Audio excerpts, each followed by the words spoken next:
Give it up for Brandon, ladies and gentlemen.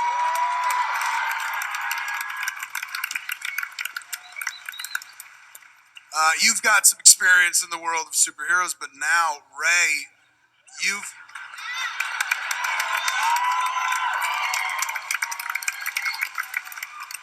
Just saying I'm old, isn't it? But Ray has become uniquely you, and you were always the road in for me on that show because Ray's biggest concern is like, I don't want to be forgotten. When he finds out in the beginning, it's like nobody remembers you in the future, dude. It's almost part of his motivation to go on the journey. So as such, I've always felt like, ironically, even though he's got the high-tech suit and he's the fucking guy with the money and stuff, he is our way into that world. You play him as the Everman? How do you approach that role? Yeah, I mean, I think of him as the Everman. I mean, I think part of Ray's arc, maybe from Arrow to where we are in Legends, is letting go of the fame, the money, the leadership, all of that, which he was working through in Arrow. Like, it's about the job, and all the other things are great. But he had, as a kid, he probably, as a younger Ray, he enjoyed that more than he did towards where we pick up with him in Arrow. And transitioning to Legends, I think his journey is, I want to be remembered, but wait, does it matter? Or for the greater good, do I just put one foot in front of the other and make the decisions that are going to help my friends and the world and humanity and step into that as his journey? What am I without my suit? Am I still effective? And the journey of that this season is that he is. And, there are all kinds of other ways that you can be a superhero. Yeah, I think that's kind of where he's going. Let's talk about that.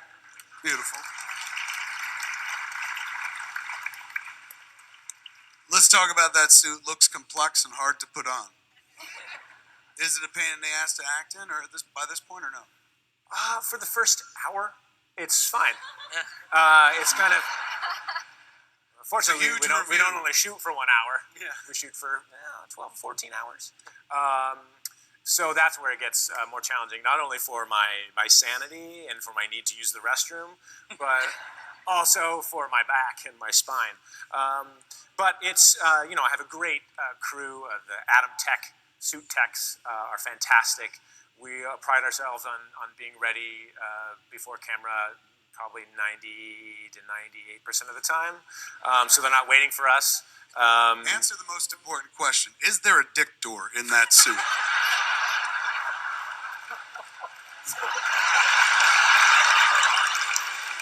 That is the most important. For real. I've wondered it. I've wondered. I will say, this is why we don't have soda on the sets of Legends either. Yes, but we do have bulletproof coffee, so. Just put up the soda. There's a way for me to use the restroom. There are little snaps. It's a snap door. But I have to take the chest piece and the arms off to get to. So it's kind of like a chastity belt.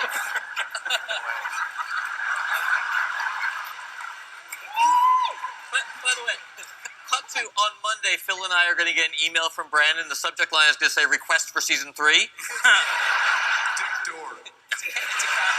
Yeah. I've learned to pace my morning well.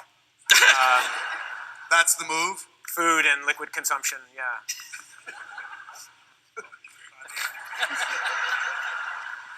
You've never answered that question before. I can't believe that's not like a normal question that you get all the time.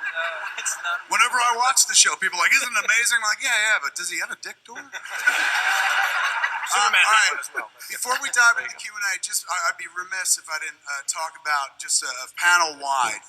We had a massive crossover, something you guys did this season that has never really been done on TV before.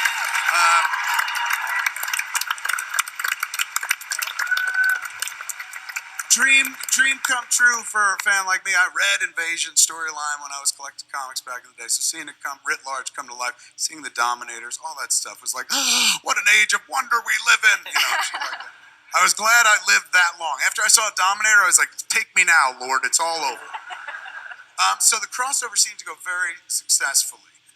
Can we look forward to another crossover this year? And you want to tease what it could be? Is it too early to talk about? What's going on? Oh God. That's okay. We're gonna try to do a real true 4-way crossover with all 4 shows.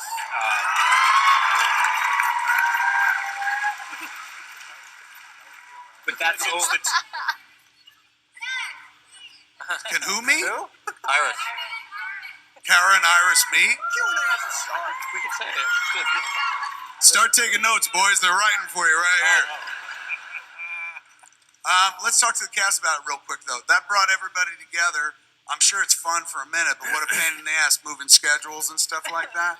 How did you guys enjoy the crossovers? And how did you feel like you go out, you spend a lot of time out in the world. Steven, you're in the fan world as much as I am. Yeah. How did they react to it? Everyone I met was just like, can you believe this shit? This must be the end times.